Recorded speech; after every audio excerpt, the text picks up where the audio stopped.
Voltei, né? Vamos ver se agora vai dar certo. Agora eu vou esperar a Agnes entrar aqui para enviar o convite de novo.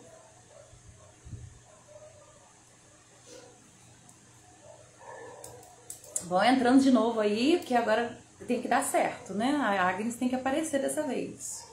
Estevão, manda o link pra Bela de novo, porque aquela ficou encerrada. Estevão, tu tá me mandando convite?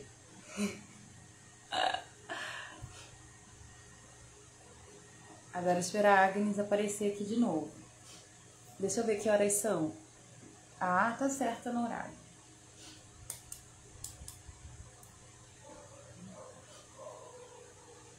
Maria Lúcia. Boa noite, Maria Lúcia. Deixa eu ver se a Agnes agora vai aparecer aqui para eu convidar. Ah, agora. Boa noite, Maria Flávia. Gente, vocês separaram perguntas, mas vocês vão escutar primeiro a explicação que a gente vai dar e depois vocês podem formular a pergunta também.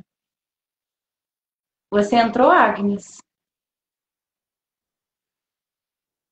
Aqui, você aceitou meu convite? Ó, entrar ao vivo com Agnes. Apareceu aqui para mim, aceitei.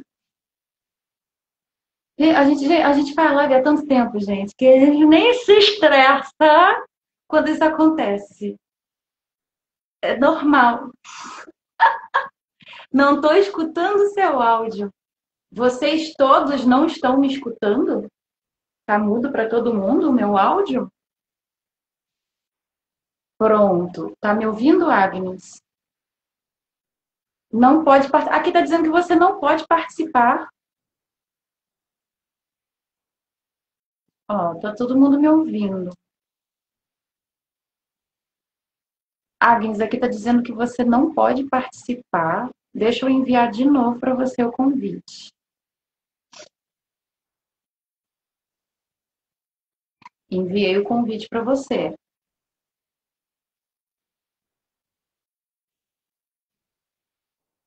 Ó, Agnes, entrar ao vivo. Ah, agora foi! O poder da Credo! persistência, né? Isso é muito chato, gente. O Instagram é muito chato.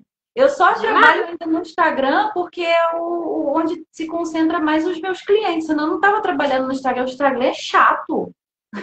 Sim, é verdade, amiga, é verdade. O Instagram. Agnes, como é que você tá, Agnes? Eu tô bem, tô Você tá bem. bem? Você tá preparada para a live de hoje? Sim, com certeza. Então vamos lá. A live vai ficar salva. Depois eu vou colocar lá no YouTube.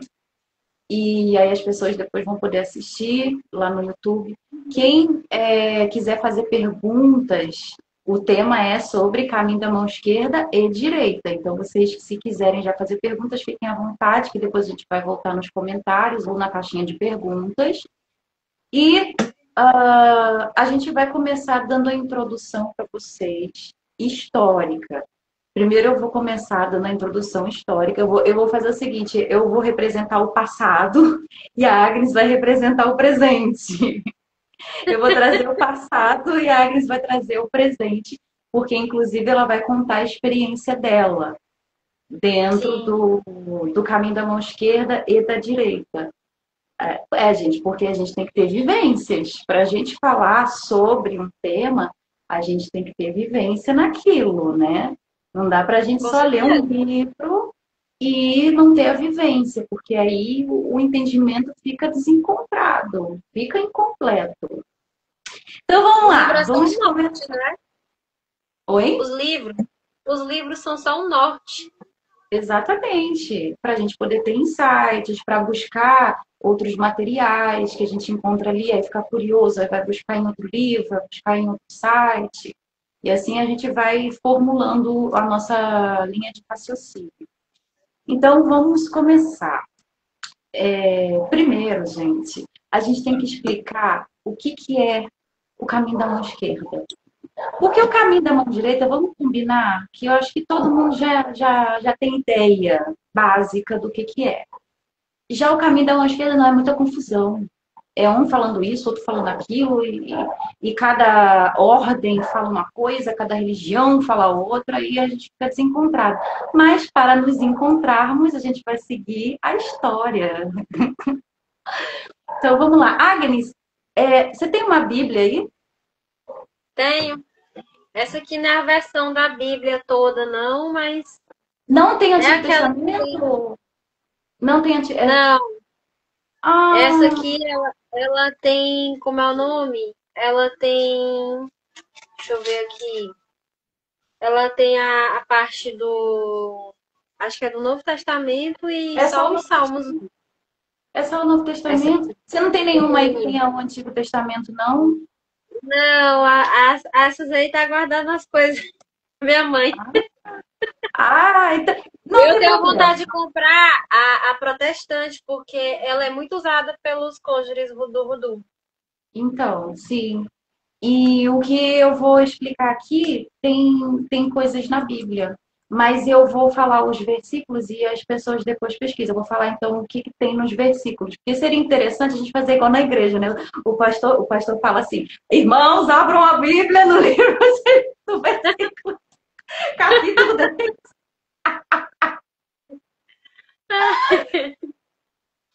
Então vamos lá, gente. Ó. A gente vai fingir que está abrindo a Bíblia, tá? E se vocês quiserem conferir na casa de vocês, fiquem à vontade.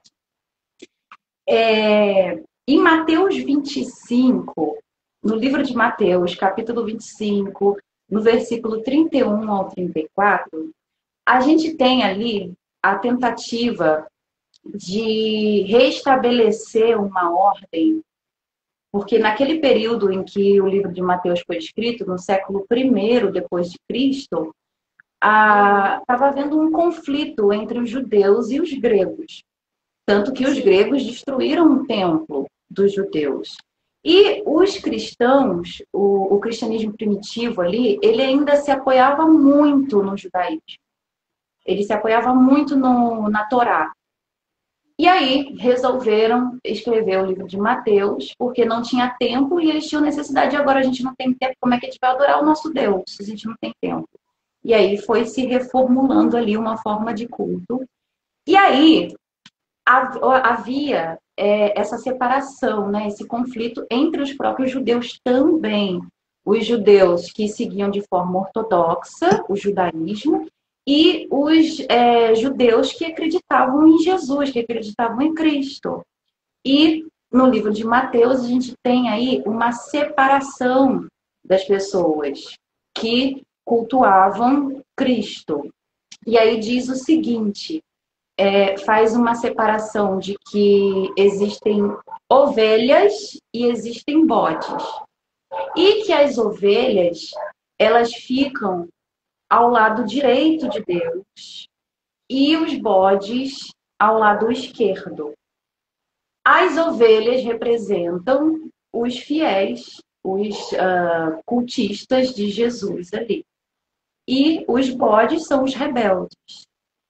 E aí, o que acontece, gente? Lembrou um vídeo, mas depois eu falo. Que eu vi. É o que? É meme? É vídeo de meme? O negócio da separação do bode e do... Isso lembrou um vídeo recente que eu vi no TikTok. De bode de ovelha? Do bode entrando numa igreja evangélica e o pastor expulsando o bode. Porque ele achou que o bode era do demônio, estava com o demônio. Mas então, eles tinham basicamente essa visão aí. Eu descobri o pensamento intrusivo. Porque o bode, por que eles colocaram assim lá em Mateus 25? Porque no judaísmo já se tinha essa ideia, porque as práticas deles eram ligadas a cuidar do rebanho, a cuidar de ovelhas.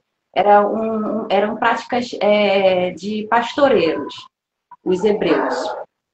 E eles trabalhavam muito com bodes e ovelhas. Só que o que acontece? Eu já criei bode, tá, gente? Eu tive um bode de estimação. As ovelhas, elas têm um comportamento completamente diferente dos bodes. As ovelhas, elas são mais mansas, são mais fáceis de lidar. Já o bode é encapetado. O bode parece ter um ciricutico dentro dele. Então, quando chegava o horário de dormir, eles separavam as ovelhas dos bodes. E aí ficou meio que uma ordem assim, ovelhas para a direita e bodes para a esquerda, porque eles não podem ficar juntos, senão dá treta, dá confusão, por conta do comportamento ser diferente. Sim. E a gente tem, para confirmar isso, no Antigo Testamento, essa questão de esquerda e direita, as ovelhas na direita e os bodes na esquerda. A gente tem Levítico 16, no versículo 7 ao 10. A gente tem Salmo 110, versículo 1 ali, onde diz que os justos se assentam à direita de Deus. E a gente tem também em Gênesis, capítulo 4, versículo 1 ao 8, que é quando diz ali que Abel, ele era quem cuidava das ovelhas, era um pastor, e Caim era um lavrador. E que Abel, a oferta dele foi aceita, porque ele fez um holocausto ali de uma ovelha, ou de um bezerro, não lembro exatamente, enquanto Caim deu frutos da terra que ele arava. E a oferta dele foi recusada. E quando a gente vê em Levítico 16, a gente vê sobre o bode de Azazel, onde um cordeiro, era um cordeiro e 2 bodes.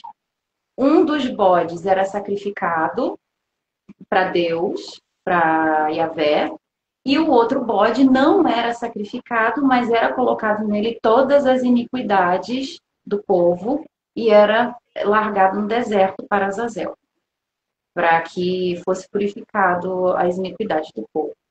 E aí a gente tem o uso do bode também. Então, a gente tem também no período helenístico a figura de Baco e de Dionísio, que o seu culto eram festas, tanto que a palavra bacanal vem das festas de Baco, que envolvia sexualidade, envolvia bebidas, vinhos, para comemorar ali, acho que a primavera, é isso? Acho que é a começo da primavera. Para comemorar a primavera. Mas também tinha essa questão também que eles valorizavam muito essa coisa da.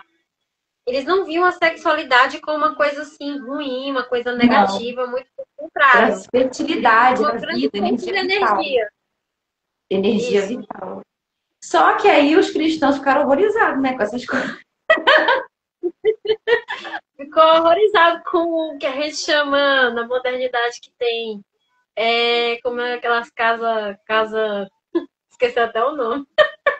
Como é que Não é é o nem nome? casa de prostíbulo, não. É aquelas casas de swing. Taberna? Ah, swing, então. Melhor É casa o de tabaco. É o swing. Isso, tabaco. exatamente. Só que aí, o que acontece? Quando a gente vê ali os judeus fazendo toda essa separação, eles tiveram um período muito importante que influenciou mais ainda, intensificou mais ainda essa visão deles de esquerda e direita, por conta deles terem tido contato com uma religião que pregava muito a escatologia, que pregava muito o juízo final, que pregava aquela coisa de ou você vai para o céu, ou você vai para o inferno, ou você vai ser condenado, ou você vai ser salvo. Que é qual religião, gente? Que influenciou o judaísmo, o cristianismo e o islamismo? O zoroastrismo. O zoroastrismo lá da antiga Pérsia, que era definido, né, entre Angra Mainyu e Ahura Mazda. E a gente tinha Asha, que era as coisas positivas ali, do Deus positivo. E a gente tem a Druge, que era a mentira, o engano, a destruição. Então havia essa briga cósmica aí entre bem e mal. E quando os persas, no Império Aquemênida, quando Ciro chegou lá na Babilônia, os judeus estavam em exílio na Babilônia nessa época, que a Pérsia conquistou a Babilônia. Lembrando, tá, gente, que a Pérsia não fazia parte da Mesopotâmia, tá? A Babilônia, sim, estava na Mesopotâmia, mas a Pérsia não fazia parte da Mesopotâmia, daquela região ali. Era do ladinho, mas não fazia parte. E aí, Ciro conquistou e libertou os judeus. Dessa que ele libertou os judeus já tinham tido contato ali com a cultura babilônica e ficaram horrorizados com o culto aos deuses que eles tinham. Mas eles se identificaram com o zoroastrismo e pegaram muitos conceitos do zoroastrismo. E aí intensificaram mais ainda essa concepção de bem e de mal, de esquerda, de direita, de céu e inferno, de condenação e salvação. E depois de um tempo... Calma, gente, calma que eu tenho que fechar o raciocínio, senão vocês vão ficar boiando depois, tá? Depois de um tempo, a gente teve o desenvolvimento muito bem marcado do hinduísmo. E o hinduísmo aí teve várias vertentes. E uma delas foi o tantrismo. Dentro do tantrismo surgiu uma vertente que se chamava Vamamarga. Se chamava não, se chama ainda existe. Vamamarga, que significa literalmente, em sânscrito, caminho da mão esquerda. Significa mão esquerda. E o que acontece? O oposto de Vamamarga, que eu não lembro o nome agora, era de forma ortodoxa. Era o tantrismo ali ortodoxo. Tinha aquelas regrinhas ali para seguir e tal, bonitinha, pararé panduro, para você se purificar e conseguir ascender. E o Vamamarga resolveu falar assim, pô, vamos encurtar esse caminho aí, vamos fazer um negócio hardcore, que aí a gente já quebra tudo e já transcende. E aí envolvia. Acelera o processo. E aí envolvia ritos com bebidas alcoólicas, alguns enteógenos. Na época não tinha esse nome, não. Era o mais tudo. Sexo, práticas sexuais, atos sexuais. E coisas que eram tabu para quem era do tantrismo ortodoxo. Era um tabu. Falei assim, nossa, que horror, gente, vocês estão fazendo isso, que loucura! E eles falavam, não, mas a gente vai cortar o caminho. A gente vai se esforçar aqui para ser hardcore, para encurtar o caminho e a gente juntar os opostos, a gente unir os opostos e assim transcender. Porque eles viram que tirando essas polaridades, eles chegavam ao Criador, que era o mesmo Criador ali que os ortodoxos queriam alcançar também. Aí, a merda que deu depois. Vamos agora para a Europa. Vamos para a elite. Vamos para os ocultistas. Uma pessoa específica, que eu até me identifico com a vida dela, sabia? As coisas que aconteceram na vida dela é muito parecido das coisas que acontecem na minha. Helena Blavatsky. Helena Blavatsky pega ali o conceito sânscrito de Vamamarga, mão esquerda, funda a teosofia, e nesses fundamentos que ela coloca da teosofia, ela faz o seguinte, gente, mão esquerda é o mal. E olha, mão direita é o bem. E mão direita é o bem. Teosofia significa teo, Deus, sofia, conhecimento, conhecimento de Deus. E o lema da teosofia é: não existe nenhuma religião acima da verdade.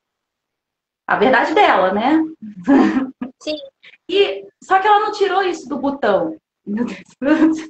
Ela já estava influenciada pelo Zé Bolinho do Eliphas Levi.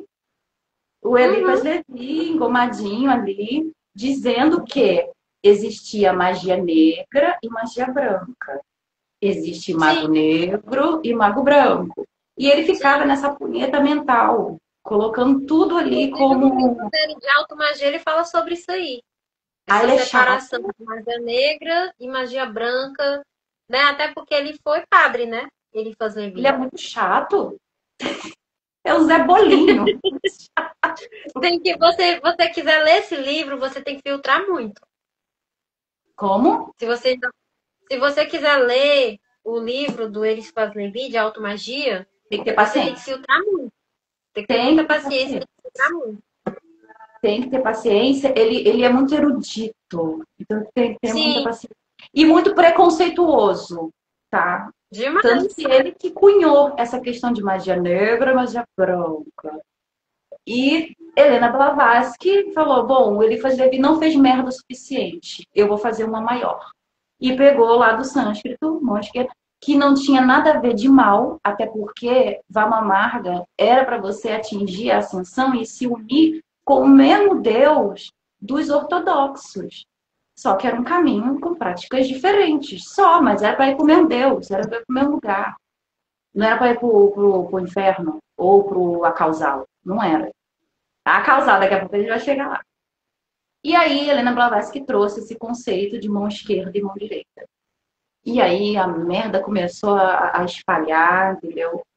E hoje a gente tem essa puta dessa confusão que as pessoas ainda acham que mão esquerda é do diabo e mão direita é do Deus. Deus bom, todo-poderoso, onipresente, onipotente. Lembrando que na teosofia o objetivo é chegar ao uno, ao que transcende ao Criador. Seria chegar até a Ensof.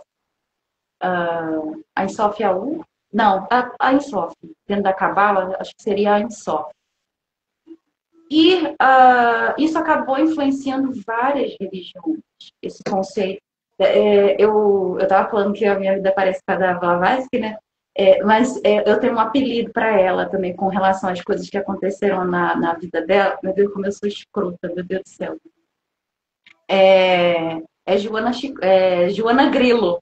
Joana Grilo, ficar rico, ficar pobre, ficar rico, ficar pobre. Joana Porque Grilo. assim, gente, Joana Grilo, ficar rico, ficar pobre. Porque naquela época que surgiu o ocultismo ali, era só pessoas letradas, pessoas cultas, que tinham acesso a esse tipo de escritos, de livros, de educação, e É podiam só, até na viajar. verdade, só as pessoas da elite têm acesso à automagia. Exatamente, E até hoje é exatamente. assim. E Helena Blavatsky, ela foi criada na elite. Tanto que depois o pai dela morreu, deixou uma herança para ela. Aí ela foi viajar, foi conhecer a cultura disso, cultura daquilo, ficou pobre, depois deu uma melhoradinha, depois ficou pobre de novo. Mas ela sempre teve ali convivência no meio elitista. E, e assim, os ocultistas naquela época se conversavam. Aí a gente tem a Telema, tem a Golden Dawn, tem a Rosa Cruz, tem a maçonaria, tudo loja branca. Tudo loja branca que Sim, serve esse conceito de você seguir um caminho para se unir a ao John todo. Fortune também, né? Oi? A John Fortune John também. Fortune. John Fortune também. Ela tem muito John essa coisa do viés da mão direita. Que eu já li Muito. um Mas é livro muito direito. Gente, dela teosofia é mão sobre direita. autodefesa psíquica. É tudo, essas coisas tudo é mão direita. Mas eu Loja não branca. vejo ela como ele faz Levi, sabe? Eu vejo ela falando ali da direita sem ser uma coisa assim absolutista. Tipo assim, eu sigo esse caminho, mas o meu caminho não é absolutista. Sim, é. Aí, tanto que a gente tem a figura de Aleister Crowley, que ele deu uma fugida ali da ortodoxia e colocou práticas que a gente vê sendo utilizadas no Ramamarga, no tantrismo. Mas o Sim. objetivo é se unir ao todo. Não é você se dissolver no todo. O objetivo é de se dissolver no todo, né? Mas o que acontece? Teve um pingo de salvação na história. teve um pinguinho de salvação. A gente vai ver, chegando depois, Elifas Levi não, Ai, como é que é o nome dele, gente? Anton LaVey. LaVey, lembrei. LaVey. Então, era satanista, né? Satanista. Anton LaVey viu aquilo e falou assim, peraí, essa mulher tá muito crazy. Essa mulher botou, usava a marca do sânscrito lá do tantrismo como do mal. Ela não entendeu caralho nenhum. Aí ele fez uma reinterpretação e botou assim, bom, então o caminho da mão esquerda é autodeificação. O caminho da mão esquerda é para você fazer o processo de individuação, para você se tornar o seu próprio Deus. E Anton LaVey colocou assim pra gente. Aí tem a Bíblia lá, satânica de Anton LaVey. Aí ele abriu a igreja dele. E aí influenciou outros satanistas. Tem o Templo de Sete. E depois outras ordens satanistas e luciferianas foram surgindo, pegando esse fundinho aí do Anton LaVey. Ele, de fato, foi muito relevante para o satanismo, né? Mas, tanto que foi tão relevante que ele quebrou um pouco a cagada que a Helena Blavatsky deu na questão da concepção do caminho da mão esquerda. E Sim. hoje a gente tem no satanismo no satanismo gnóstico, a gente tem a concepção de caminho da mão esquerda para se atingir a apoteose, que é esse processo de individuação, mas não para se unir ao todo, não para ir para a Ensof, não para ir para onde Vamamarga vai, para onde a teosofia vai, para ir além, para ir para o acósmico, acausal, para voltar ao caos primordial, de onde tudo se originou, que antecede o Ain, Zeroth, antecede o Ein Sof. Uhum. E hoje a gente tem esse conceito que é baseado em gnosticismo, daí pega todas essas coisas que vieram antes, interpretação do zoroastrismo, interpretação de tudo. Aí a gente tem a figura de Satã, a figura de Lúcifer, a gente tem as emanações do caos primordial, e aí a gente tem a criação da árvore clifótica, que é a árvore da morte, em contraponto com a árvore da vida, que são 10 séfiras, e a árvore clifótica são 11 clifas. E aí a gente tem a Zerati, a cabeça do dragão. Vocês vão entender isso tudo fazendo a mentoria de luciferianismo. E no Brasil agora, vamos vir aqui no Brasil, que é onde a gente está, né? Como é que ficou esse negócio todo?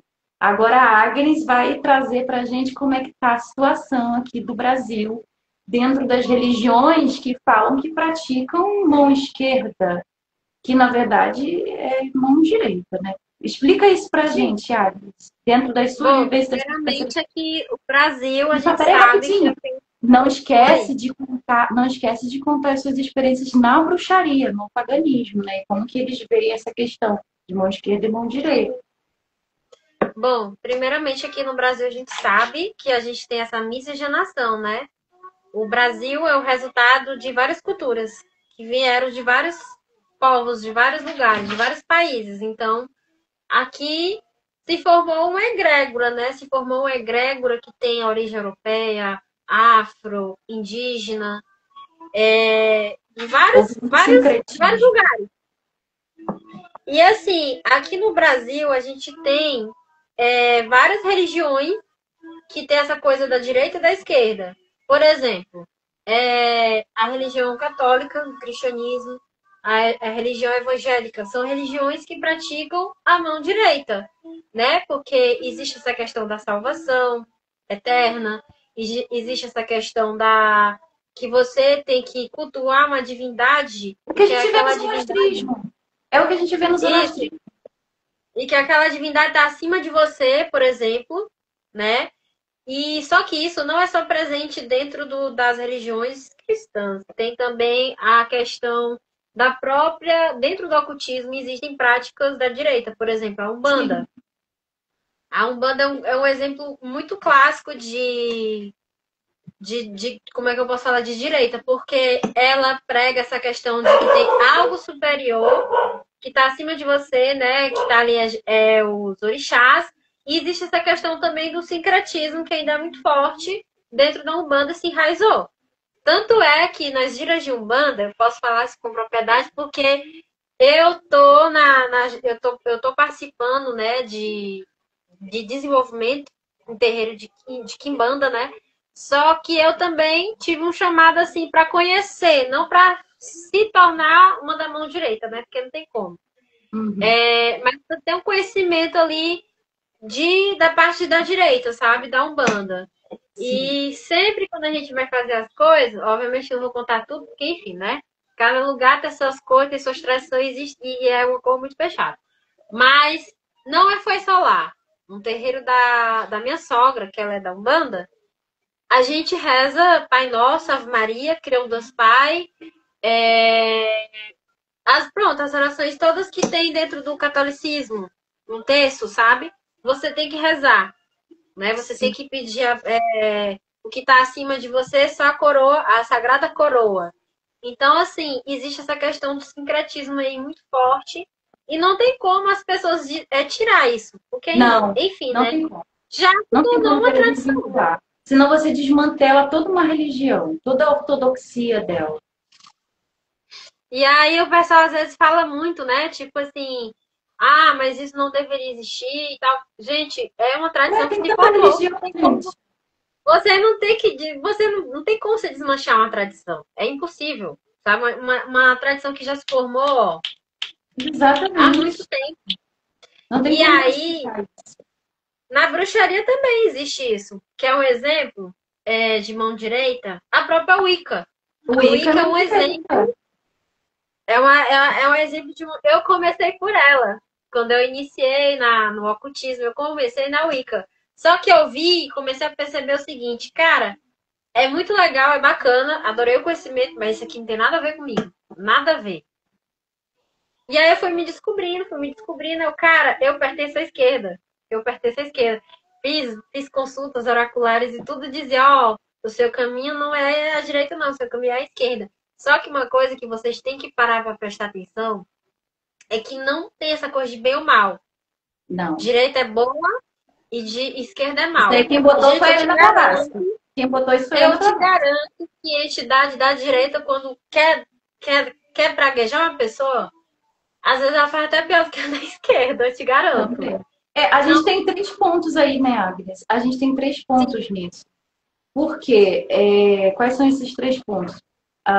Quando a gente fala do cristianismo, do catolicismo, onde existe uma figura externa, de onde você vai ser salvo pela graça, a gente tem a sim, soteriologia. A soteriologia é o estudo dessa concepção de salvação pela graça. Um ser externo a você, superior a você, que te dá a oportunidade de se salvar, de ser sim, salvo das coisas mundanas e terrenas, porque a gente tem Drude, que seria o diabo, no cristianismo é sim, o diabo, tem toda aquela historinha de que esse ser é de destruição, etc. Tudo igualzinho a gente tem no Zoroastrismo.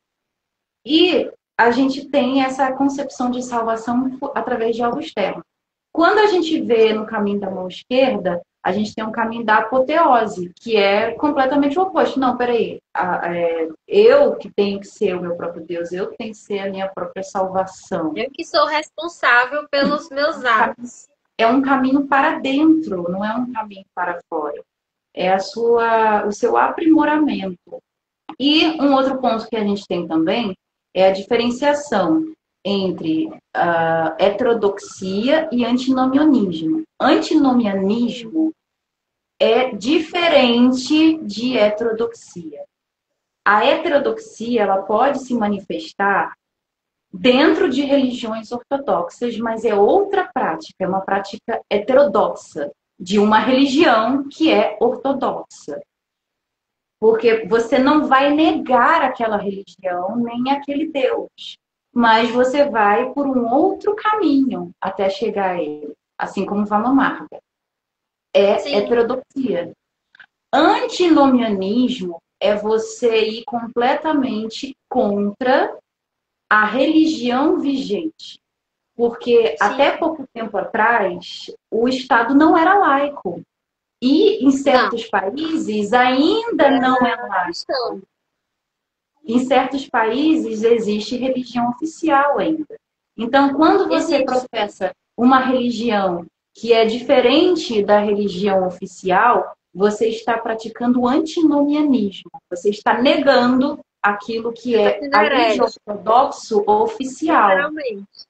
Sim, sim. Que é o que a gente vê, por exemplo, a feitiçaria persa e a Tupinambá. A feitiçaria persa ela já existia antes do zoroastrismo se tornar religião oficial. Já era praticada.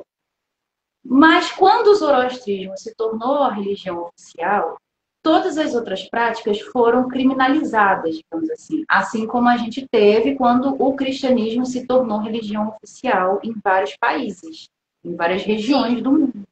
Então, o antinomianismo são aquelas pessoas que praticam outra religião, fora, oposta à oficial. Então, a gente tem que tomar muito cuidado e prestar muita atenção, por quê? Porque existe prática de mão esquerda dentro de religiões demiúrgicas. O que seria a religião sim, demiúrgica? Aquela que te leva a ser uno ao Deus Criador. Esse Deus Criador que a gente chama de demiurgo, falso criador. Mas dentro de outras ordens, ordens gnósticas e teosóficas, a gente vê uma concepção de uno acima do demiurgo. Eles também têm algumas religiões, algumas ordens que têm essa concepção de demiurgo também, que pegaram lá do gnosticismo, do cristianismo gnóstico, e tem essa concepção de transcender além do demiurgo. Mas também não é a mesma coisa que o satanismo anticósmico, que é você ir para fora do cosmos, você voltar para sim. aí. E quando a gente fala de Umbanda, de Candomblé, a concepção de Deus que eles têm é também de um Criador, do qual Sim. as forças que são os Na orixás Umbanda, eles respondem. acreditam no Deus Supremo deles lá, que é Oxalá, né? Só que eles Oxalá. também veem Oxalá como Deus, E a por gente causa tem do no Candomblé o sincretismo. Olorum. No Candomblé a gente tem o Olorum, que criou ali todo o plano cósmico, que colocou os orixás como representação das forças da natureza. E na Umbanda, a Umbanda Isso. pegou também do Candomblé essa concepção, né? E aí tem. Como é que é o nome do lugar que a pessoa vai depois que morre na Umbanda? Acho Não é. que eu não tô me lembrando, te juro, mas você era Aruanda. Não Aruanda! me lembro. Isso! Aruanda! Aruanda, né? Aruanda. E quando você é da Umbanda, Eu, você eu, morre. eu lembro que teve uma entidade falou assim: rapaz, essa pessoa aí tá se achando que tá em Aruanda, é? Você bebeu uma aguinha. Então, a gente tem essas diferenciações, né?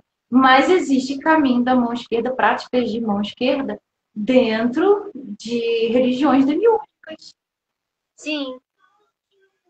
Um exemplo dessas práticas de mão, né, de mão esquerda, mas que você vê o respingo da mão direita, é uma prática de magia que vem da automagia, que se chama Goécia Salomônica. Se você parar para analisar, porque Salomão, ele seguia a mão direita.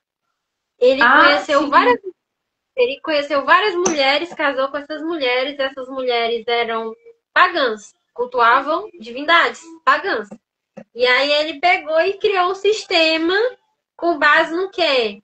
Esses seres são do mal e eu preciso criar um A gente sistema tem. para aprisionar eles. Mas, Olha só, mas para Agnes, aprisionar a divindade.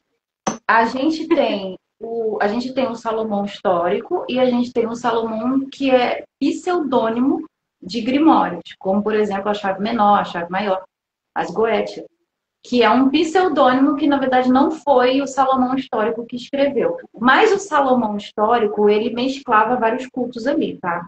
Ele mesclava assim. Ele não fazia muita diferenciação, não era preconceituoso. Ele abraçava ali todos os cultos. Sim, Assim como os romanos fizeram também. Eles conquistavam o povo, ao invés de descriminalizar, demonizar o culto do outro, eles abraçavam e se trocava de nome ali.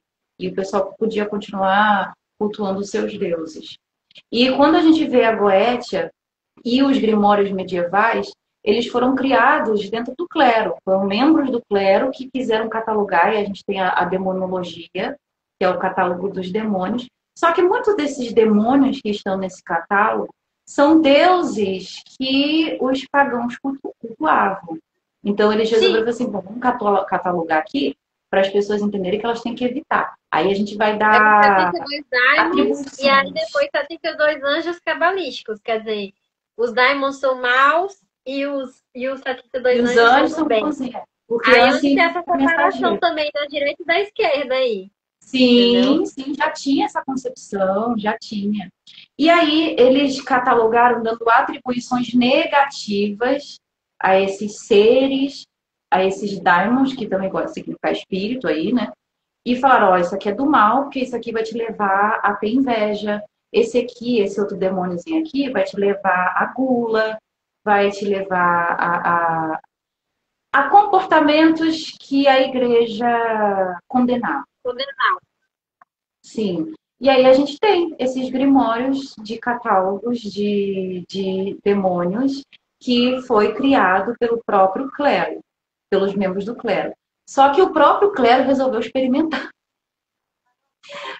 Eles começaram a criar um sistema de evocação ali.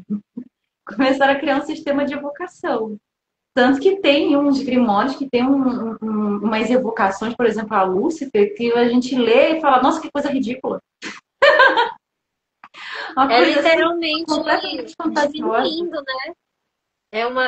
Eu, assim, particularmente, tem um livro que eu comprei, são dois, de uma escritora que o nome do livro é assim, Diga Não a Salomão. Rapaz, eu adoro esse título Nossa, porque Salomão. é um livro, assim, bem radical, tipo assim, mano, se você quiser cultuar os deuses que existem aí, entre aspas, na Goétia, não precisa você tratar eles como se eles fossem criaturas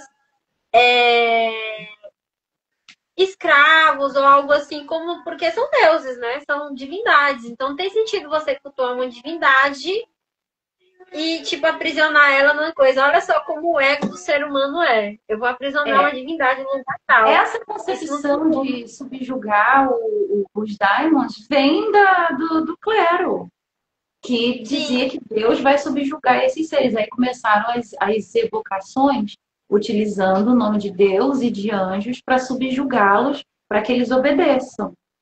Mas Aí quando a gente acontece vê. um choque de egrégoras aí. Além de acontecer o choque de egrégoras, é uma forma. Na minha concepção, e eu concordo com essa escritora, você está ali desrespeitando aquela divindade. Então, qual é o respeito que você vai ter da divindade para com você? Se você está usando uma coisa para literalmente. Como é que não vai chegar nem a atingir a divindade, mas é um desrespeito muito grande. Mas na Seria a verdade, mesma coisa se fosse o contrário. Vamos na supor. verdade, uma Você coisa que mata eu uma aprendi divindade com a. pagã para subjugar o Deus cristão. Sim, Não seria um desrespeito? com certeza, mas uma coisa que eu aprendi com a Isadora Grimalkin é que dentro da Goetia luciferiana, você utiliza um daimon superior para subjugar o daimon inferior para o daimon trabalhar para você. Ou seja, ainda há uma prática de subjugação de daimons, mas não se utilizando de Javé ou o Deus cristão, e sim utilizando um daimon de uma hierarquia acima. E existe essa Sim, subjugação para que ele obedeça. Até porque, gente, eles não devem nada a gente. Então, com para a gente certeza. conseguir contato com. Primeiro que fazer contato com uma força dessa já é muito oneroso. Segundo que, quando você consegue contato, como é que você vai fazer para te obedecer, né? Porque é algo assim, é uma força que não é humana. É uma força Sim, sobre-humana. É uma consciência não humana.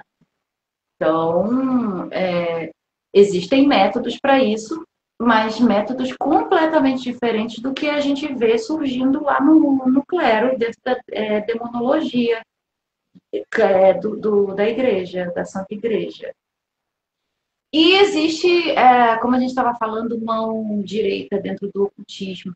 E essas práticas de subjugar o daimon utilizando o Javé, Jeová, o Deus cristão, é uma prática de mão direita, de fato. Sim. Uma prática de mão direita. E um exemplo também que está muito ligado à mão direita é essa questão de a lei do retorno. Tudo que você fizer vai voltar para você.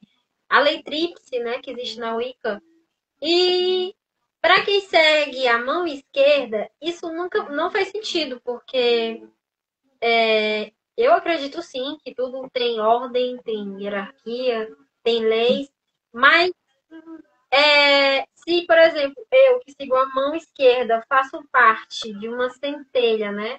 Eu também sou um ser divino em terra. Então, por que eu não posso movimentar essa lei ao meu favor? Também, também. E é interessante, porque a Wicca trouxe essa lei tríplice, né? Foi a Wicca que trouxe essa Sim, lei tríplice. mas você sabe por que a Wicca foi criada? Por Gerald Gardner, que ele era aluno do Aleister Crowley. O Gerald Sim. Gardner sabia de muita coisa ali também. Ele criou a Wicca exatamente para ele tirar mais essa imagem mais visceral, mais suja da bruxaria, né? Porque, quer ou não, a bruxaria em si, ela não é limpinha, né, gente? Ela não tem essa coisa assim, ai, clean, aquele termo que a gente fala hoje de clean girl, né? Não tem aquela coisa clean girl. A bruxaria, ela pode ser bela, pode ser linda, você pode fazer um ritual ali com aspecto muito lindo, maravilhoso, mas existem ritualísticas que são feias, que são horríveis de você. Quem é muito ligado ao negócio de estética bonita, se você for ver um trabalho de destruição, você vai ficar assim horrorizado. Gente, que é isso? Porque E ela a bruxaria... tem base de destruição que tá aparecendo muito linda, viu? Então isso aí é só estética. Não se A engane. bruxaria, ela trabalha com uma visceralidade que te faz ter uma catarse dentro da ritualística. Então, você utiliza elementos ali, tanto o orgasmo, quanto uma bebida alcoólica, um enteógeno, o sangue, carne Sim. E o e sangue em elementos da si, ele terra. já é algo considerado sujo, se você for parar sujo entre aspas, né? Sangue Para quem menstrual. segue a mão direita. Ó, quer o exemplo? Por exemplo, na Umbanda, se eu tiver naqueles dias, eu não posso ir pra gira. Ah, é Por verdade, quê? dizem que o corpo está sujo, né? O judaísmo também trabalha com isso. Na Umbanda, se você for pra gira de Umbanda, eu quero ir pra gira se eu tiver, naqueles dias a mulher estiver menstruada, não vai. No candomblé Já também na tem. Quimbanda isso não existe. No Isso não candomblé existe. também Por tem. exemplo, na Você, Quimbanda isso no não candomblé existe. fala que você está Por quê? corpo aberto. Fala que você está corpo Isso, aberto. corpo aberto. Isso. Na Quimbanda isso não existe porque, como a Quimbanda é a bruxaria brasileira, eles veem a menstruação como um momento de muito poder ali da mulher, né? O ápice ali, tipo assim, tem muita energia ali, vão aproveitar aquela, de certa forma, menstruou na lua, por exemplo, na lua cheia, uma lua de sangue específico. Isso também tem dentro da bruxaria. Então, assim, para você ver como são conceitos diferentes, pensamentos diferentes. E tá tudo bem, cada um no seu quadrado, né? Porque Quem a segue gente a tem na bruxaria que o período menstrual é um período ligado à morte, ligado a encerramento de ciclos, Sim, e a mulher ali sendo conectada com a lua, com a noite, com o oculto, com as sombras, com o obscuro. Então, tem todos esses elementos aí que compõem essa concepção de que a menstruação é um período de trevas, digamos assim, onde aquele sangue carrega um poder de atravessar o limiar do mundo terreno, encarnado, material, para o submundo. É uma energia que aquele sangue carrega de atravessar os véus. Então, tanto que o sangue menstrual ele é utilizado para certos ritos dentro do culto a Lilith. E Lilith Sim, seria representação da mãe dos demônios, da mãe dos não nascidos, de seres noturnos e predadores, e da noite e da lua de sangue. Então, tem várias associações dependendo da vertente que a pessoa segue, utilizando o sangue menstrual. Porém, na mão direita, exatamente, a gente não, né? Eles, né? Veem o período menstrual como algo algo a se tomar cuidado, como se o corpo da sim, mulher estivesse aberto, ela ficasse mais sensível, mais vulnerável a energias hostis, como se ela estivesse em ressonância ali, vibracional a seres de energia de baixa vibração, vamos colocar assim, né? sim. E já na esquerda não é algo ruim. Para quem Então, segue a mão esquerda, a menstruação é um momento de oportunidade para fazer muitas coisas, fazer muitas magias, inclusive. com certeza. Com certeza. Agora, ó, falando negócio de mão direita e esquerda, a gente vê isso também muito presente na Grécia. Principalmente Sim, quando houve a chegada aí porque a Hecate, ela antes de se tornar uma divindade grega, ela veio da Ásia Menor. Ela teve um culto tão assim grande que chegou à Grécia. Então, os gregos, os helênicos, eles abominavam Hecate. Tudo que era relacionado a Hecate e qualquer coisa relacionada a rituais necromânticos era abominável pelos helênicos. era Ou um pouco seja, marginalizado, né? Era um pouco marginalizado. de, Porque ou ela seja, de representava certa também o contato forma, com o submundo, né? Ela representava o contato com o submundo. isso. A mesma coisa também a deusa Perséfone, o deus Hades. Eles viam essas divindades tônicas, né? Essas divindades que trabalham mais ali a energia da necromancia, da feitiçaria. Não que os outros não trabalhem, que os outros trabalham também, mas de uma outra ótica, né?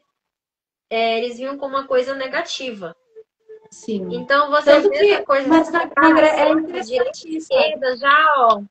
Sim, porque na Grécia também existia cultos ortodoxos e oficiais, tanto que havia templos para esses deuses que eram cultuados de forma oficial. Eram os deuses oficiais, igual a gente tem lá tinha na Babilônia, o culto a Marduk. Era um culto oficial, deus oficial. Tinha culto a outros deuses também, igual no período helenístico, né? Sim, Tinha culto a outros deuses, mas tem aquele que é o representante, né? É o patrono da cidade ou daquele império. Então, tinha os sacerdotes que faziam manutenção dessa ortodoxia. E quando a gente vê Hades e Hécate, Perséfone, a gente, e contato deles com o submundo, a gente vê também as práticas de necromancia sendo marginalizadas. Porque se você não fosse um sacerdote otorgado, você não poderia entrar em contato com os mortos. Você estaria perturbando o espírito dos mortos, você estaria acessando energias que poderiam prejudicar toda a comunidade. Então, não era um problema só de cunho de crença, era uma questão política também. Porque se você, porque a espiritualidade e a política andavam juntas. Então, se você faz um tipo de magia, acessa um tipo de energia que pode prejudicar a comunidade, você vai ser punido. sim. Inclusive tem acho que não sei, é as fofocas no meio do ocultismo, no meio da magia que eu acho que não sei se ele é. Eu não sei te dizer exatamente se ele é sacerdote de Bábara. Eu não sei o que ele é. Eu sei que ele é do meio da religião afro. Só não sei se dizer se ele é do candomblé ou se ele é da. Eu sei que foi uma confusão muito grande que eu não sei de tudo, né? Porque eu vi só assim algumas coisas dos bastidores que parece que a iniciação dele não foi aceita lá na África, lá no Haiti. por causa que ele fala de Satanás. Satanás, ele se refere não a Satanás do cristianismo, mas da religião que cultua ali Exu, que vê o Exu como diabo, só que não o diabo cristão. E eles lá são de religião Yorubá, para você ver como cada país tem sua cultura, tem seus pensamentos. Ele, na religião lá deles, no Haiti, os Yorubás, eles acreditam sim num Deus Supremo, né, que criou tudo, é o bem, e acreditam no mal, só que não é na ótica Sim. cristã, é na Porque ótica a gente vê, da antes mitologia dele. sim, antes do zoroastrismo trazer essa luta cósmica entre bem e mal, a concepção que se tinha era energias construtivas e energias destrutivas que precisavam estar em harmonia para que fosse feita o equilíbrio do cosmos, para que Sim, fazer a manutenção do cosmos, para que a vida perpetuasse. Então, a gente tem, por exemplo, no Egito, a concepção de caos, que a gente tem a Pepe, e a gente tem Sete, e a gente tem as divindades que lutam contra a destruição que a Pepe pode trazer, sim. e que Sete também pode trazer. É sempre a noite brigando com o dia, e aí depois, quando nasce o Porque o sol, o dia Sete, ele estava muito venceu. ligado à infertilidade, né, também. Como? O Deus Sete estava muito ligado também à infertilidade, aquilo que não é fértil. O Deus Sete do Egito Ah, Antigo, que você sim. está falando, estava muito ligado à destruição, ao final das coisas, né? Aquilo que não era mais produtivo, aquilo que não havia mais vida. Que, na Até porque, verdade, é nada mais, nada menos do que os ciclos da natureza, né? sim, Tudo tem um começo, exatamente. meio e fim, vida e morte. Exatamente. E sempre houve esse equilíbrio, né, entre destruição e criação. E aí, depois que a gente teve essa concepção de briga cósmica, de luta eterna cósmica entre bem e mal, que acabou influenciando todo o Ocidente, e a gente tem hoje Deus e o diabo. Resumidamente, bem resumidaço, né? A concepção de Deus e diabo. Eu tenho uma pergunta para te fazer, Sora, em relação à reencarnação. Você acha que a reencarnação vem da direita ou da esquerda? Olha, a gente tem a roda de Sansara, Sim. que define que nós precisamos passar por estágios de purificação e de provação para que a gente possa ascender, né? E, na verdade, eu fiz até um post há pouco tempo atrás sobre isso. Outras culturas não acreditam em reencarnação. Muitas culturas não acreditam em reencarnação. Acreditam em um submundo onde o morto fica lá naquele submundo.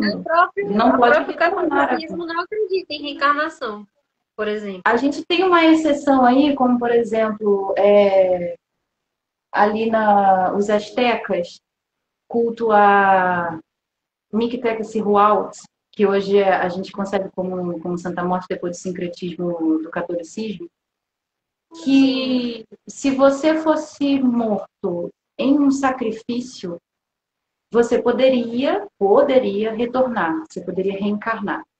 Mas fora isso, fora essa prática, você não volta do submundo. Você vai para o submundo e lá fica. Fica lá. E a gente vê isso na Suméria, a gente vê isso na Mesopotâmia, de que você não volta.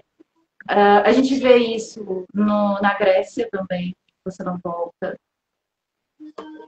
Mas aí depois veio um filósofo que eu não lembro o nome dele, que ele falou, não, mas a gente volta sim. A gente volta em bichos, a gente volta num animal, Ah, a é gente no volta... hinduísmo aí. Aí é no Hinduísmo hinduísmo. também tem, hinduísmo também tem essa Você tem um concepção. sistema de castas. É Tem gente isso, que as nasce castas. rica, tem gente que nasce pobre. Tem gente que volta planta. Ah, é um negócio muito doido. Lá na Índia, né, no hinduísmo tem esse negócio.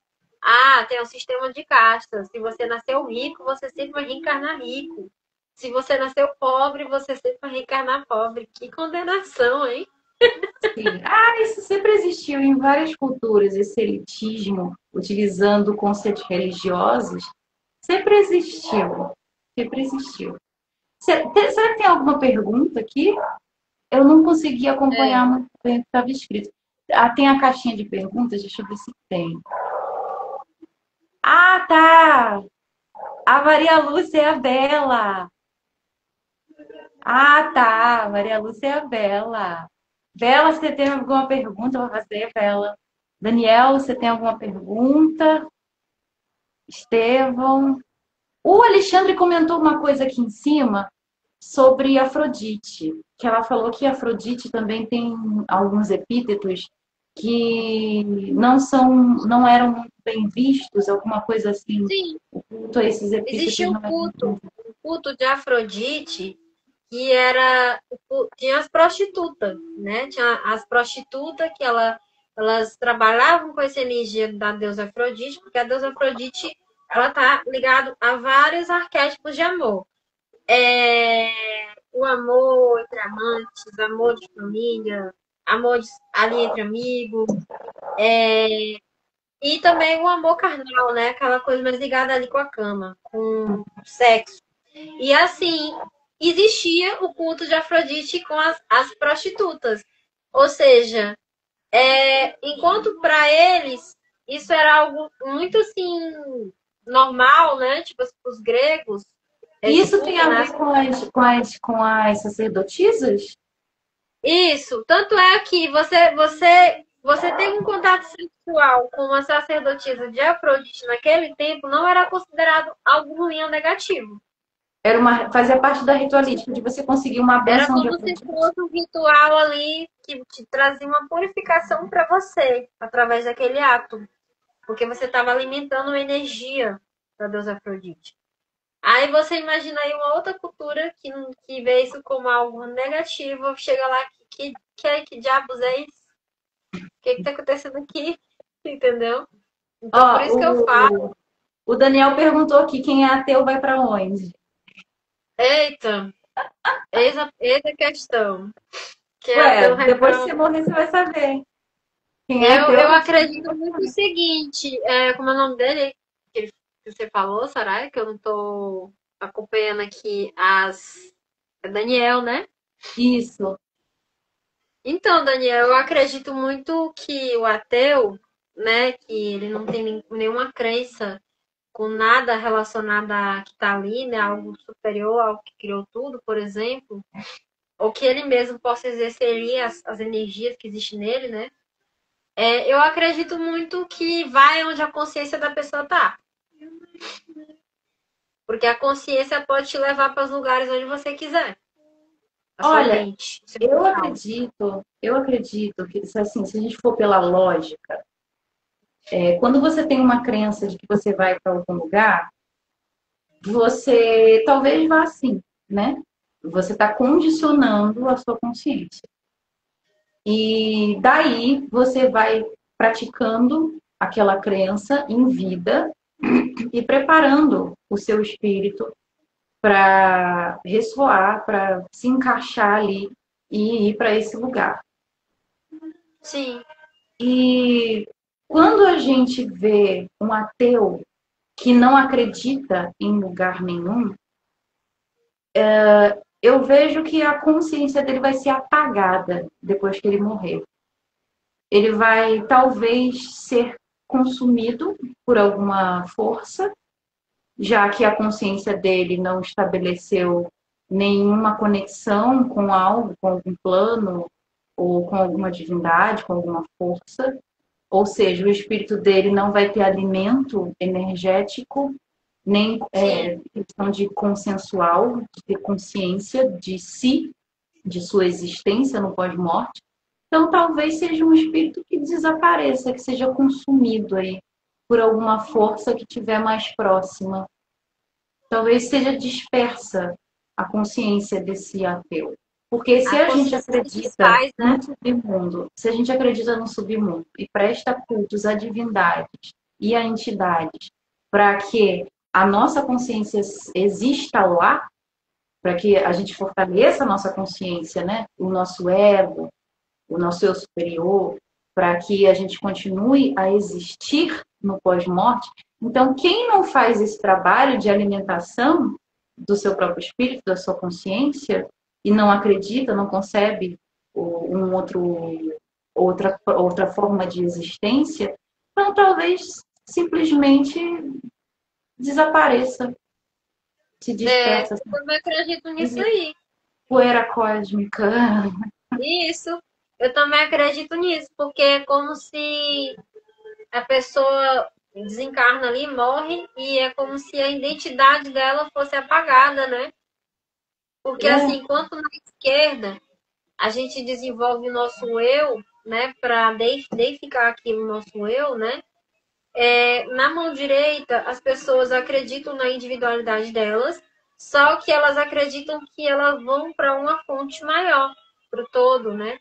sim. E naquela fonte, ela vai se tornar não só o seu eu, mas ali o eu de várias pessoas, um coletivo. Sim, uma consciência coletiva, né? Um ente coletivo, né? E tem uma outra questão também sobre isso, sobre para onde vai. Às vezes, dentro da nossa crença, a gente acredita que quando a gente morre, a gente não deixa de existir. Então, talvez o que possa acontecer também com o ateu é que quando ele concebe esse desprendimento da matéria e do plano físico, talvez ele fique como se fosse um eco. As suas memórias, antes de serem completamente apagadas, sabe-se lá por quanto tempo vai ter ainda antes de serem apagadas, ser perdido no tempo, talvez ele fique ali como um eco, revivendo algumas memórias. Sabe aqueles espíritos que a gente só vê o reflexo, assim, sabe? Fica vagando ali. É um vagante, uma coisa assim muito aleatória. Por exemplo, a pessoa morou a vida inteira numa casa X e aí ela morreu e as lembranças dela fazem ficar ecoando ali as memórias dela, a consciência dela fica ecoando, fica dando flashes, sabe? E talvez possa acontecer isso também com o ateu, dele sem ter nem consciência de que morreu de fato, ainda ficar nesse limiar entre atravessar o portão dos mortos e ficar ecoando aqui ainda preso às suas memórias, até elas serem desfeitas, até a consciência enfraquecer e Sim. se perder. Por E isso que muita já, gente reza. Por isso que muita gente reza pelos mortos, né? Tem a missa negra não, a importância, missa dos né, de sete ter dias, um ritual, missa de sétimo dia. você realizar um ritual para os mortos. Oi? E existe tanto e você realizar um ritual para os mortos, Sim, e né? isso a gente tem desde a Existe Suméria, tanto tipo, na esse direita como na apaziguar. esquerda. Interessante que na Suméria a gente tinha oferendas pelo menos uma vez no ano, pelo menos no dia do aniversário do desencarnado, oferendas para que ele não passasse necessidades do outro lado e não voltasse para perturbar os parentes, as famílias, etc. E para que ele Sim, tivesse forças lá. A gente vê isso no Egito também, né, de alimentar o morto para que a consciência, ou seja, uma forma de alimentar a consciência do desencarnado, mesmo ele estando no submundo sem poder voltar, para que ele se fortaleça energeticamente lá. E mantendo a sua memória viva, prestando homenagens e colocando oferendas, faça com que ele não desapareça, ele não se desintegre, não se disperse. sim, Depende da vertente que a gente vai utilizar para tentar entender o que pode vir a acontecer. Mas existem muitas opções. com certeza. E é por isso que existe essa questão da que eu falei, né? Ritualística, em todas as Hoje é formas de crença, quarta-feira? religião. Hoje é quarta, hoje é que dia? Hoje é quarta? Hoje é quarta-feira hoje. Hoje está tendo jogo, né? É por isso Uhum. que a vizinha tá gritando. Não, uma vez eu tô aqui na casa da minha mãe, porque, enfim, né, amanhã eu tenho obrigação no terreiro e o terreiro fica bem aqui. Rapidinho eu chego. Rapidinho eu Gente, quem vou. tá jogando hoje, hein? Quem tá jogando hoje? Mas quando uma vez eu tava na minha casa, tava tendo um jogo, teve um cara que gritou que eu saí do meu quarto. Meu Deus, foi o que aconteceu? Nossa, isso é surreal, gente. Isso é surreal. Eu pensava que tinha acontecido, sei lá, um assalto, uma coisa assim. Eu tava ali tão concentrada nas minhas coisas que eu levei um susto com um Ó, grito. estão batendo até no portão. Deixa eu ver que horas são. São nove A dois. Maria Lúcia perguntou o que que vocês acham sobre a reencarnação. Olha, eu vejo o seguinte, A gente acabou para de mim, falar sobre reencarnação. eu vou dizer qual assim, o meu ponto de vista, o que eu acho da reencarnação e qual a utilidade dela. Para mim, a Flamengo e reencarnação, ela Botafogo que tá jogando, ó. Flamengo e Botafogo. Tinha que ter escândalo. Flamengo e Botafogo. a reencarnação, ela serve para uma coisa, para evoluir o espírito. Ponto. E eu não acredito Dentro nessa coisa. das concepções de Você, reencarnação. segundo o pensamento da religião espírita, tá? Eu digo isso porque eu já conheci, eu já fui, já senti espírita. Isso antes de eu adentrar onde eu estou, né? Já desde muito tempo, desde há muitos anos. Quando eu tava naquele momento de transição, de tipo, eu vou mudar de caminho, mas eu tenho que conhecer os vários caminhos aqui. Aí eu conheci o Espiritismo. O Espiritismo fala muito desse negócio de encarnação. Só que fala muito dessa coisa assim, o que você fez no passado de errado, você vai pagar no presente. Entendeu? Sim, Eu não karma. acredito, Karma, né? eu não acredito nisso. Por quê? Qual o sentido teria da reencarnação? Se é uma oportunidade de você começar do zero e evoluir. Então, para mim, isso Mas, não faz Agnes, sentido. eu acho que o kardecismo pegou essa concepção de outras religiões, como, por exemplo, a concepção de karma e dharma, do hinduísmo, e fez um sincretismo com o cristianismo e fez essa salada aí dizendo que você precisa reencarnar para pagar karma. Então, na verdade, karma significa trabalho, e eles não trabalham com dharma, que é uma missão, é algo honroso que você vai receber. Não tem essa parte positiva que é o dharma, só tem o karma. E eles interpretaram errado. Só o negativo, né? Ainda reescreveram errado, né, o papel do karma. Sim. Então é isso que eu penso Alexandre, sobre você está falando do reencarnação. kardecismo. O kardecismo, ele fez um Frankenstein ali que acaba culpabilizando a vítima. Exatamente. Você tá ali, você vai ter uma dívida ali eterna com aquela pessoa em específico, aquele espírito em específico. Aí eu me pergunto, gente do céu, tem umas pessoas que eu conheci nessa vida que eu não quero mais nem saber na outra, se Não tiver. é assim.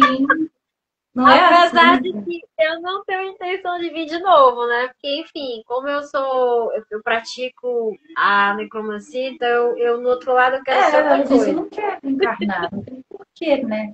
Não tem porquê. Olha, a gente está caminhando já para o final e já deu tempo.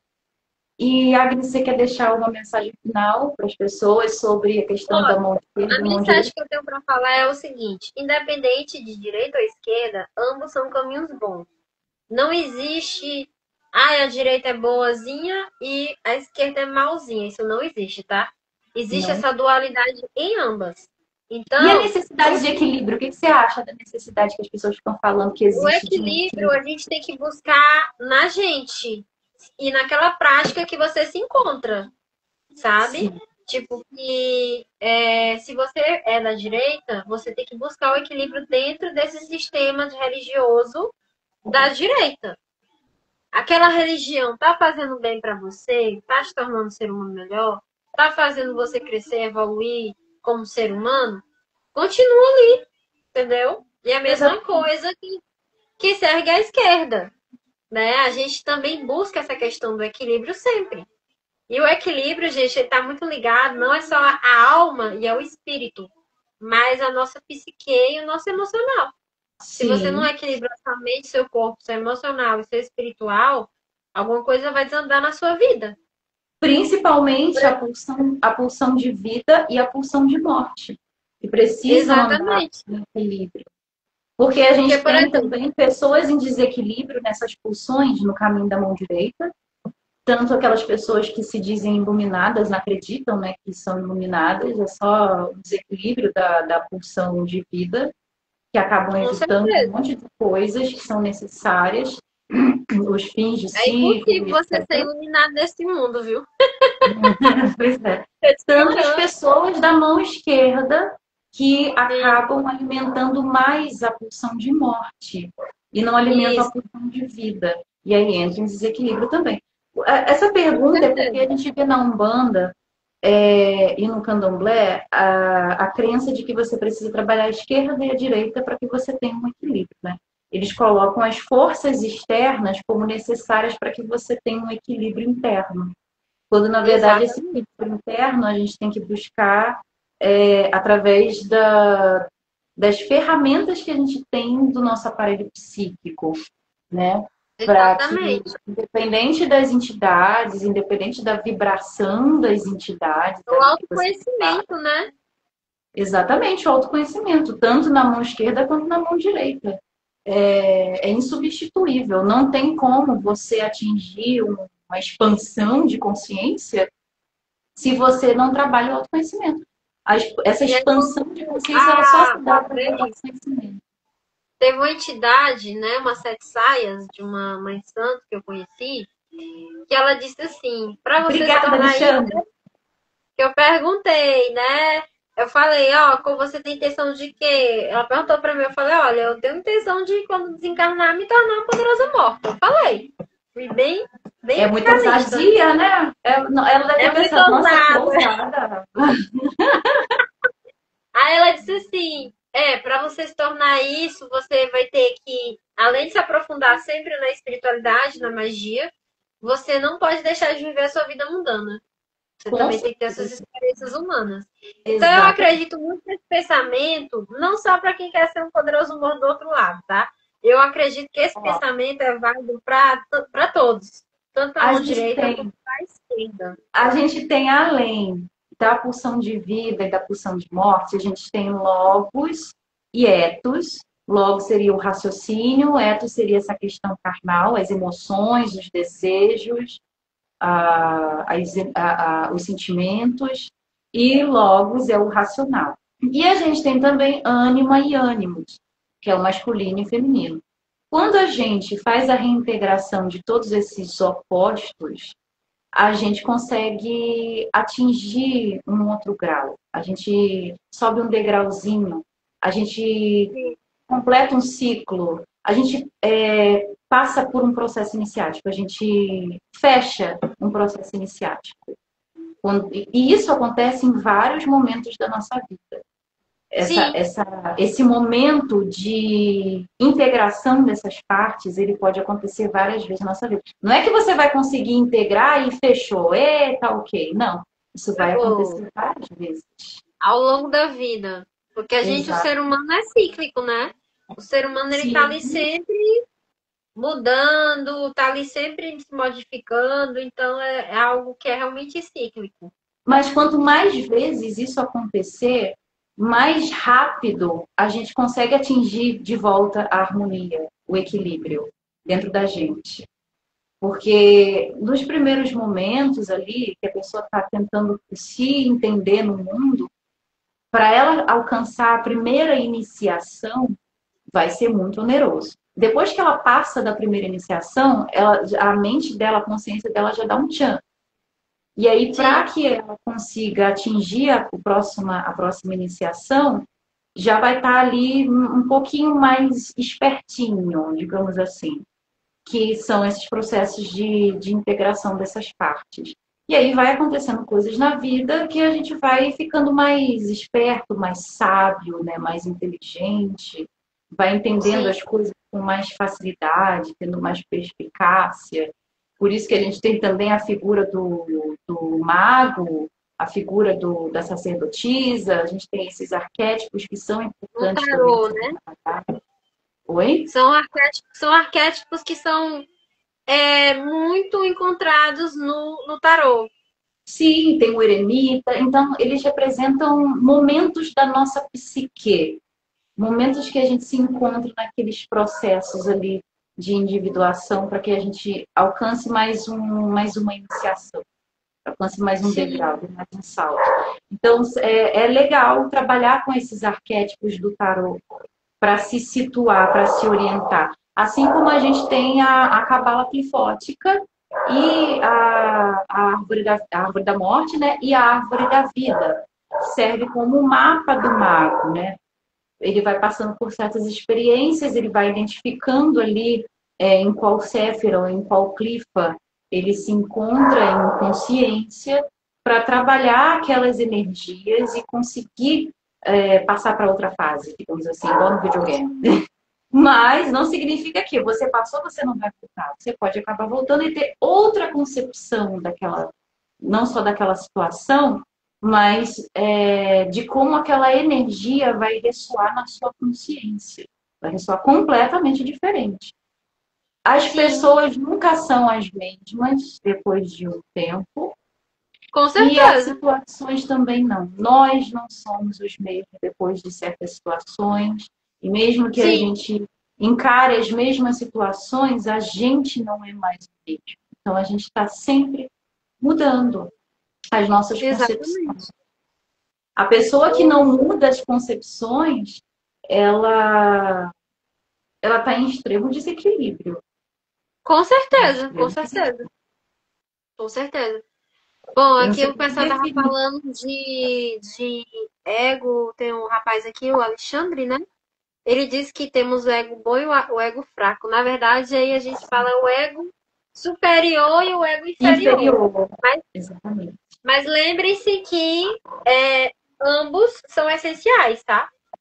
Porque é como se Quando a gente o ego inferior é a sombra, tá? O ego superior é a luz. Então, ambos são necessários para que você possa evoluir, para que você possa expandir sua consciência. Para você evoluir, muitas vezes você tem que acessar aspectos negativos seus que você tem, né? Defeitos. A gente vai conversar sobre isso na segunda-feira com o Cláudio. Não percam, tá, gente? Não perca, Agnes. Vai ser maravilhosa essa live. A gente Com vai se certeza. aprofundar bastante Então, nessa questão assim, dos para a gente, às aspectos da vezes, sombra. alcançar o ego superior, né? Que é a nossa autenticidade, a nossa verdadeira essência, Sim, muitas vezes a gente tem que acessar o nosso pior do nosso pior. A gente tem que ali acessar, às sim, vezes, um aspecto extremamente negativo que a gente tem. E exatamente. Coisas que a tentar gente lapidar recalca. aquilo ali. É porque o ego inferior, ele tem um mecanismo de defesa. O que ele não tolera, ele recalca, ele joga para sombra. O que causa incômodo, o que pode desestruturar o ego, ele faz uma filtragem ali, sabe? E joga para a sombra, e esconde, ignora aquilo. Mas Sim, não significa que desapareça, porque o subconsciente vai jogar e você vai jogar para a consciência e você vai ter comportamentos inconscientes, comportamentos involuntários, porque o inconsciente está jogando para a sua consciência. E como você não domina aquilo, você vai agir de formas impulsivas, de formas irracionais, de uma formas que hora você não vai controla o submergir no comportamento. inconsciente. Você não vai saber controlar os seus comportamentos. Você vai ter comportamento, você não vai saber nem por que você está tendo. Eu falei assim, ih, caramba, por que eu me comportei daquele jeito? Por quê? Porque a sua sombra tá ali, ó. Ó, toma isso, ó, tá aqui. Não vai resolver isso, não? E o ego fica, não, não quero saber disso, não. Não, isso me fere, não quero. Pois Bom, é. então para a gente finalizar, para eu jantar também, que eu tô cheia de fome. É, eu acho que você também tá com fome. Ou você jantou antes da live? Eu já jantei antes de Ah, ir eu pra não jantei live. ainda. Eu vou jantar agora, gente. Então, para a gente finalizar, eu acho que a gente conseguiu, nesse pouco tempo e de uma forma até bem descontraída e tudo. É claro que não é uma aula, né? Porque se as pessoas quiserem se aprofundar nas explicações, que elas procurem a gente no privado, tem os estudos, tem as mentorias, tem as consultas. A Agnes atende como oraculista também, como terapeuta oracular, e faz Sim, trabalhos de magia também para que você encontre aí o seu equilíbrio, independente da mão esquerda ou direita. sim, com certeza. E eu acho que deu para elucidar, né? O que seria mão Deu. esquerda, mão direita, o que seria ortodoxia, heterodoxia, antinomianismo. Antinomianismo. A minha língua enrola quando eu vou falar. E as pessoas se situarem, né, para elas mesmas, tipo, que caminho que eu quero seguir, né? Que caminho? O que tem a ver comigo? O que ressoa? Porque a gente tirando essa máscara de bem, de mal, de Deus e diabo, céu e inferno, dá mais liberdade à pessoa de se sentir mais confortável para aceitar quem ela é, aquilo Sim, que ela se identifica. e o importante, exatamente, Sem ela seguir um julgamento. caminho que ela se identifica. E que aquele caminho vai trazer ali uma melhoria para a vida dela. Sim. Independente se é da direita, ou se é da esquerda. Porque nenhum desses dois caminhos são ruins, gente. Isso aí Não, fica a critério da sua escolha, do seu livre-arbítrio e daquilo que ressoa com a sua alma, com o seu espírito, com o seu coração e sua mente. Se exatamente. E você sem gosta do julgamento. caminho da direita, tá tudo certo. E a mesma coisa é a mão esquerda, entendeu? E sem julgamentos, sem você se Sem julgar, se julgamento. culpar, né? De pensar, ai meu Deus, mas eu queria fazer uma amarração pro boy, será que eu vou pro inferno? Vai nada, faz logo. Pois é, Vai viver. vá viver a vida. Busque sua Faz e vê o felicidade. que dá. Isso, não, mentira, isso é irresponsabilidade. Mas às vezes a gente tem que se arriscar em algumas questões que a gente fica muito pé atrás, porque o nosso alter ego não, o superego, que é o que controla ali, né? Que seria até o eu superior e tudo, né? Muitas vezes, mas dentro da concepção de Freud, o nosso superego fica, não, não faça isso. Fica te apontando o dedo, sabe? E aí a gente acaba não tendo experiências por medo de, sei lá, qualquer coisa, e a gente não aprende aquilo que aquela experiência poderia nos proporcionar. Então, claro, tem que ser com equilíbrio, não pode ser irresponsável, né? Mas como é que você vai saber? Tem certas coisas que só experimentando para ver, só testando para ver. E se hoje a gente tem essas concepções de caminho da mão esquerda, de direita, de culto à divindade X, isso é porque teve pessoas lá atrás que testaram. Sim, Teve é isso pessoas que se aí. colocaram à prova. Então, muitas Sim, vezes na nossa vida a gente tem que se colocar à prova algumas situações. Tem que ter ousadia. A palavra mágica, ousadia. resumindo a Adoro essa história, palavra. você tem que viver a vida, né? Porque a Sim, vida não é uma fórmula de bolo. Não é uma exatamente. coisa ali prontinha, bonitinha, não. Você tem que viver a vida. Você tem que ter as suas experiências. E você tem que se permitir viver. Exatamente. Então é isso, gente. Eu acho que nessa quarta-feira maravilhosa a gente pode finalizar com muita alegria essa live que foi na verdade uma aula, né, Agnes? Eu estava falando aqui, Foi. não foi uma aula, mas foi uma aula. Foi uma Foi aula. praticamente uma aula, Vai assim. ajudar bastante gente. Vai esclarecer muitas coisas, vai tirar o peso, né, da consciência de muita gente. Sim. Então é isso, Hoje eu gente. Boa adorei noite. mais, viu? Qualquer coisa, se Próximo. chama a Agnes no privado, vocês me chamam no privado e a gente vai conversando. Se vocês tiverem sugestões de temas também, manda para a Agnes, que a Agnes também grava vídeos. Inclusive lá no TikTok, né, Agnes? Você grava bastante vídeo lá, né? Sim. É Então, mais, só que é mais uns vídeos assim, mais tranquilos, assim, mais. Não muito mas com muita aqui no Instagram, seriedade, né? mas aqui no Instagram você grava vídeo de conteúdo para Não, explicar as aqui eu coisas. gravo umas coisas mais sérias, assim, mas lá Aham. no TikTok eu me permito me soltar um pouco mais, assim, não ser muito séria. O Porque o Rafael, o TikTok Rafael é falando uma gostou do ferramenta meu. que permite muito isso, né? O Rafael falando gostou do meu. Eu tô parecendo garçonete, Rafael.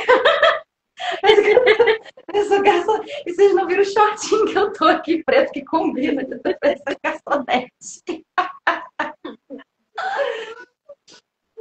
Então é isso, gente. Qualquer coisa, manda sugestão de tema para Agnes, manda para mim também. E a gente vai conversando. Compartilhem a live. E nos próximos dias eu vou colocar uns recortes. E segunda-feira que vem tem uma live sobre a psicologia da apoteose. E aí a gente vai se aprofundar nesses pontos que são essenciais para se manter um equilíbrio, independente do caminho que você segue, independente da mão que você segura. A mão se aperta. Pois é. Ai, meu Deus, eu dando voz aos meus pensamentos intrusivos. Melhor a gente encerrar. Eita, tchau. Boa noite, gente. Boa noite.